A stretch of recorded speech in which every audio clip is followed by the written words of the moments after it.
तो दोस्तों आप सब लोगों को पता ही होगा कि कुछ दिन पहले कावेरी इंजन को लेके भारत को एक बहुत बड़ा सफलता मिला था। बेसिकली दोस्तों कावेरी इंजन के ड्राइव वेरिएंट के एक सफलतापूर्वक परीक्षण किया गया, जिसके बाद अब बताया जा रहा है कि भारत इन इंजनों को लेके नेक्स्ट स्टेप में आगे बढ़ सकेगा। पर दोस्तों ये सफलता मिलने के बाद अब दावा किया जा रहा है कि भारत के जो कावेरी इंजन है वो रशियन इंजनों के मुकाबले में बेहतर है। पर दोस्तों इस दावे के साथ साथ आप लोगों के मन में ये सवाल उठ सकता है कि ऐसे कैसे हो सकता है कि भारत के इंजन जो हाल ही में ही बना है और काफी लो थ्रस्ट वाला इंजन है वो रशियन इंजन जो दशकों से इस्तेमाल हो रहा है उससे बेहतर हो। इवन रशिया के पास तो काफी हैवी थ्रस्ट वाले इंजन है जो भारत भी दशकों से इस्तेमाल कर रहा है। तो दोस्तों बेसिकली ये जो इंजन को बेहतर कहा जा रहा है ये इंजन के थ्रस्ट या इंजन के पावर को लेकर नहीं, बल्कि बताया जा रहा है कि जो भारत के कावेरी इंजन है ये टाइम बिटवीन ओवरऑल के मामले में रशियन इंजनों के मुकाबले में बेहतर है। अब दोस्तों देखा जाए तो गैस टरबाइन रिसर्च एस्टेब्लिशमेंट की तरफ से ये जो कावेरी इंजन है इसके डेवलपमेंट का प्रयास तो लंबे समय से मतलब करीब 3 से 4 दशक से किया जा रहा है। और हाल ही में ही गैस टरबाइन रिसर्च एस्टेब्लिशमेंट को तब इन इंजनों को लेकर सफलता मिला जब इंजनों के परीक्षण के लिए इंजनों को रशिया ले जाया गया था। रिपोर्ट के मुताबिक अब तक एक आफ्टर बर्नर वाले इंजन का डेवलपमेंट तो नहीं हुआ है, लेकिन कावेरी इंजन के एक ड्राइव वेरिएंट को बनाया जा चुका है जो कि 46 से लेकर 48 किलोमीटर तक थ्रस्ट प्रोड्यूस कर सकता है। और इसका इस्तेमाल प्रॉपर फाइटर एयरक्राफ्ट में नहीं, लेकिन कम से कम भारत के जो स्टेल्थ अनमैन एरियल व्हीकल है उसके प्रोजेक्ट में किया जा सकेगा। यहाँ पे दोस्तों आप लोगों के जानकारी के लिए बता दूं कि इन इंजनों के कई दौर के टेस्ट साल 2024 से शुरू होगा और कई सारे प्रोटोटाइपों को निर्माण करने को लेकर डीआरडीओ की तरफ से ऑलरेडी ऑर्डर भी दिया जा चुका है। और साथ ही साथ बताया ये भी जा रहा है कि इन इंजनों के एक आफ्टर बर्नर सेक्शन का भी डेवलपमेंट किया जा रहा है ताकि एक proper after burner turbofan engine का डेवलपमेंट हो सके। हालांकि इसके साथ साथ पैरेलली एक एएमसीए एयरक्राफ्टों के लिए भी इंजनों को डेवलप करने के इरादे के तहत भारत आगे बढ़ रहा है। दोस्तों इन इंजनों के डेवलपमेंट को लेकर जिन अधिकारियों की तरफ से नजर रखा जा रहा है उनके द्वारा दावा किया गया है कि इन इंजनों के प्रोटोटाइपों के निर्माण का काम गोदरेज एरोस्पेस के द्वारा किया जा रहा है और इस प्रोटोटाइपों के निर्माण के बाद इनका इस्तेमाल कई तरीके के अलग अलग टेस्ट के लिए किया जाएगा, जिनमें हाई ऑल्टीट्यूड टेस्ट से शुरू करके रिलायबिलिटी टेस्ट, इवन इंजनों के रेंज और परफॉर्मेंस टेस्ट तक शामिल होगा। और बताया जा रहा है कि इस टेस्ट के दरमियान ही गैस टरबाइन रिसर्च एस्टेब्लिशमेंट की तरफ से केवल मात्र इंजन के परफॉर्मेंस को ही इंप्रूव नहीं किया जाएगा, बल्कि इसके जो टाइम बिटवीन ओवरऑल है उसे भी इंप्रूव करने को लेके या फिर कहे तो एनहांस करने को लेके तैयारी डीआरडीओ की तरफ से किया जा रहा है। अब दोस्तों यहाँ पे टाइम बिटवीन ओवरऑल का मतलब ये होता है कि एक इंजन को तैयार करने के बाद कितने समय फ्लाई के बाद ये इंजन फिर से रिपेयर, मेंटेनेंस या ओवरऑल से गुजरता है। और डीआरडीओ का फिलहाल गोल ये है कि इन इंजनों के जो टाइम बिटवीन ओवरऑल है उससे कम से कम 2000 घंटा किया जाए, जिससे कि इंजन के रिलायबिलिटी भी इंश्योर होगा और इंजन लंबे समय तक अपने परफॉर्मेंस को दे सकेगा और इसे बार बार रिप्लेस या ओवरऑल करने का भी जरूरत नहीं होगा। हालांकि दोस्तों रिपोर्ट में यह भी दावा किया जा रहा है कि जो टाइम बिटवीन ओवरऑल है इसे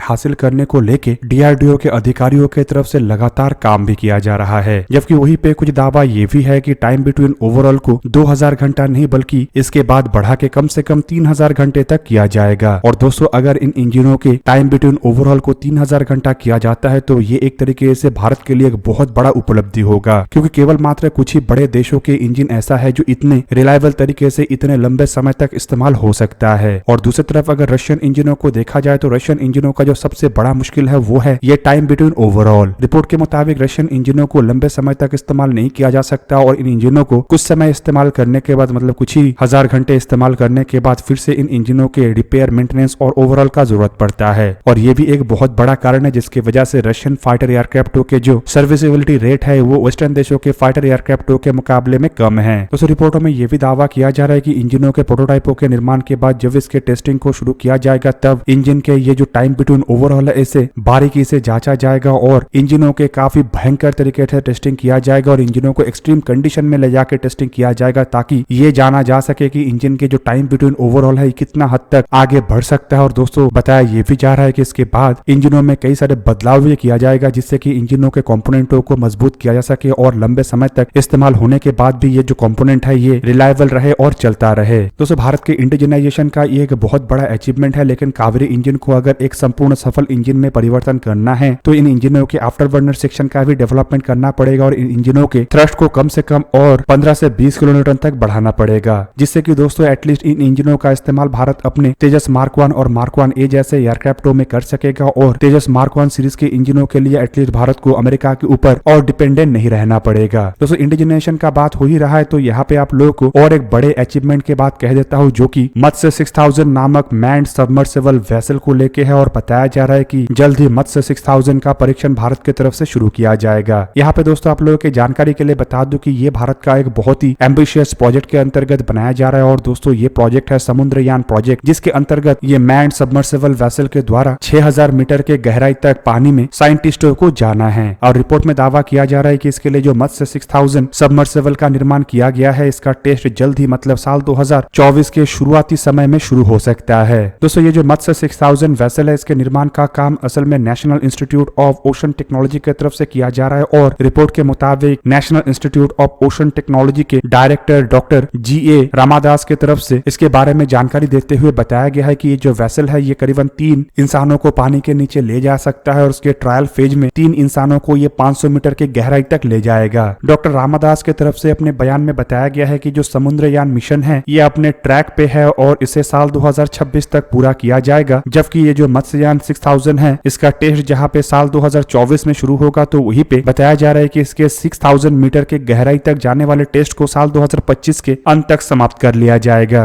अब दोस्तों ऐसे सबमर्सिबल प्रोजेक्ट को इतने महत्वपूर्ण प्रोजेक्ट के रूप में इसलिए देखा जा रहा है क्योंकि पानी के इतने नीचे गहराई तक जाने का क्षमता काफी कम देशों के पास है। और इतने नीचे जाना काफी खतरनाक होता है क्योंकि इतने नीचे पानी का दबाव इतना होता है कि कोई भी आधुनिक मटेरियल इसे झेल नहीं सकता। कुछ दिन पहले आप लोग टाइटन सबमर्सिबल के घटना के बारे में तो सुने ही होंगे कि किस तरीके से ये पानी के नीचे जाने के बाद इम्प्लोड हो गया था। और दोस्तों ये सब कुछ होता है इतने पानी के दबाव के वजह से। और दोस्तों इस दबाव को झेलने के लिए एक स्पेशल टाइप के मटेरियल को निर्माण किया जाता है जिसे कि बनाने का क्षमता कुछ ही गिने चुने देशों के पास है। यहाँ पे दोस्तों आपके जानकारी के लिए बता दो कि भारत असल में इस तरीके के एम्बिशियस प्रोजेक्ट में इसीलिए आगे बढ़ रहा है क्योंकि पानी के सतह के नीचे मतलब समुद्र के तलहटी पे काफी अधिक मिनरल्स और रिसोर्सेज है, जिनमें निकल से शुरू करके मैंगनीज, कोबाल्ट और कई तरीके के रेयर अर्थ मटेरियल होता है। और इस मिशन के सक्सेस के बाद भारत पानी के नीचे से इस तरीके के रेयर अर्थ मटेरियलों को निकाल सकेगा। दोस्तों अब तक ऐसे मिशन में केवल मात्र कुछ ही गिने चुने देश सफलता हासिल किया है, जिनमें अमेरिका, रशिया, जापान, फ्रांस और चाइना जैसे देश शामिल है। और दोस्तों इसके बाद भारत ही ऐसा देश होगा जो इस तरीके के मिशन को सफलतापूर्वक अंजाम देगा। हालांकि दोस्तों आप लोगों को जान के ये भी हैरानी होगा कि इस मिशन के लिए गवर्नमेंट की तरफ से काफी छोटा एक बजट रखा गया और इस बजट के बावजूद भारत इस मिशन के तहत आगे बढ़ रहा है। रिपोर्ट के मुताबिक 5 साल के पीरियड के लिए गवर्नमेंट के द्वारा 4077 करोड़ रुपया बजट के रूप में दिया गया है, जिसे अगर एवरेजली कैलकुलेट किया जाए तो हर साल के लिए ये 815 करोड़ रुपया ही होता है। और दोस्तों आप लोगों को ये भी जान के रखना चाहिए कि जो टाइटन सबमर्सिबल का दुर्घटना कुछ दिन पहले घटा था, उसमें ये जो व्हीकल है ये पानी के नीचे टाइटेनिक जहाज के मलबे को दिखाने के लिए केवल मात्र 12,500 फीट तक गया था, जो करीब करीब 3,800 मीटर होता है। और भारत इससे भी अधिक गहराई तक जाने को लेकर प्लान बना रहा है। और अगर भारत इसमें जाने में सफलता हासिल करता है तो दोस्तों ये भारत के लिए भी एक बहुत बड़ा रिकॉर्ड होगा।